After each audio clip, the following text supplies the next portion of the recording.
Let's talk about something we call lazy money. Generally, inflation occurs when the prices of goods or services increases over a given period of time, often accompanied by a drop in the value of your money's purchasing power. Think about it. If you had $100,000 in a low-interest-bearing account earning just 0.1% of interest annually, but your money was subject to, say, for example, an assumed inflation rate of 3.5%, then your account is losing purchasing power every year. Your money is just worth less, even though you see that 0.1% of interest as growth. Let's do the math. $100,000 multiplied by the assumed inflation rate of 3.5% drops to $96,500. That's a decrease in purchasing power of $3,500. That same $100,000, when multiplied by 0.1%, gives you interest earnings of $100. That $100 is swallowed up by the inflation. While the face value of your money is still $100,100, the actual value of that money is now just $96,600. Does that sound like your money is working for you? Taking it a step further, imagine if you left that same money in a low-interest-bearing account for over 20 years. In year one, your money already loses $3,400 in purchasing power, and as time goes on, you really start to feel the impact of inflation. At year 5, the loss of purchasing power could be up to over $18,000.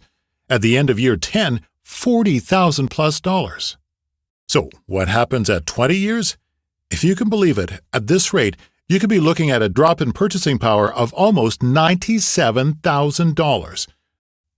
Unfortunately, in today's economic landscape, assets earmarked for retirement in these types of accounts tend to appear as if they have retired. Yes, life happens, and you may need money for emergencies, planned purchases, and just those everyday living expenses. But the money beyond that, the money not allocated for those things, we call this lazy money. Picture one of your hard-earned $100 bills. This lazy money is just lying in a hammock with fake little sunglasses, its fake little arms holding its fake little lemonade, just living the life of Riley. This could be you, and unfortunately in this case, your money has retired more than you have. For some, it's even worse. Your money hasn't retired, it's in a coma. It's time to put your money back to work. There are strategies that include financial vehicles, such as various types of fixed index annuities and multi-year guarantee annuities, that can provide principal protection, tax-deferred growth, and, in some cases, the ability to get increasing income in retirement. If your approach to retirement consists of a low-interest-bearing account, which may even include other underperforming assets within your overall portfolio, then this lazy money needs to be put to work for you.